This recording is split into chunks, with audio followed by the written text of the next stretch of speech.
எல்லா டைமும் ஜெபம் பண்ணா எல்லா டைமுக்கும் ரிசல்ட் வந்துடும், இதே ஒரே ரிசல்ட் வந்துடும் இல்லை. ஒவ்வொரு டைமிங்களுக்கும் ஒவ்வொரு ரிசல்ட் ஆண்டு வச்சிருக்காரு பதில். எத்தனை விசுவாசிக்கிறீங்க?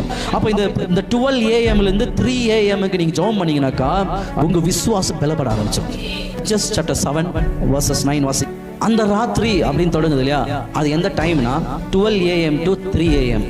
ஆண்டவர் கிடியோனுக்கு சொல்றார், சத்ரு இருக்கிற அதிகமாங்க அங்க போன்றார் ஆண்டவர். நீ போ, உனக்கு என்ன தருவேன்?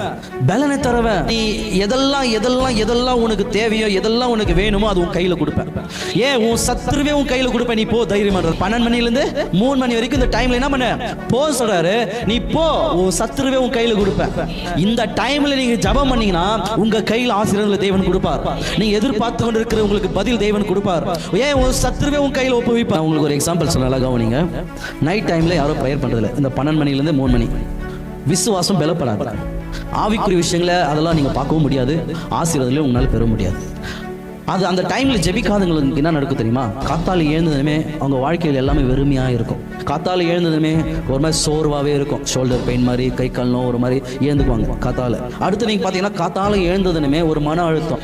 அடுத்து காத்தால எழுந்து என்ன நடக்குன்னா ஒரு குழப்பம் வந்துடும். அடுத்து நம்ம என்ன பண்ண போறோம், நம்ம எங்க போனோம், நம்ம என்ன செய்யணும்ன்றது ஒரு குழப்பம் வந்துடும்.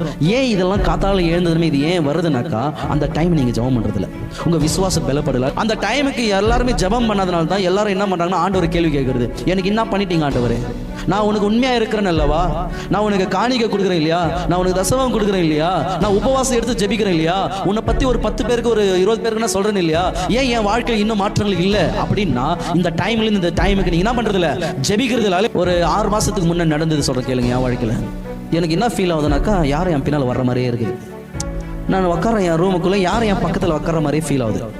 எனக்கா ஒருவேளை பிரம்ம இருக்கும், இதெல்லாம் ஒன்றும் இல்லை அப்படி சொல்லி விட்டேன்.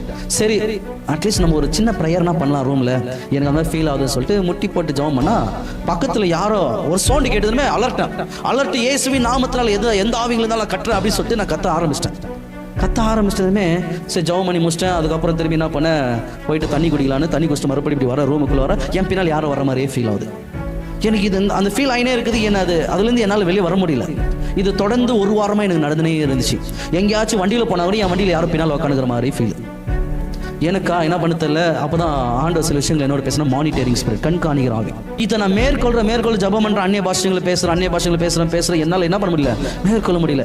அப்போதான் ஆண்டவர் சில விஷயங்களை சொன்னார். இந்த நைட் டைம் இந்த 12 மணிலேருந்து 3 மணிக்குள்ள ஜெபம் பண்ண ஆரம்பிச்சு அந்த ஸ்பிரிட் வெளியே போயிடுச்சு.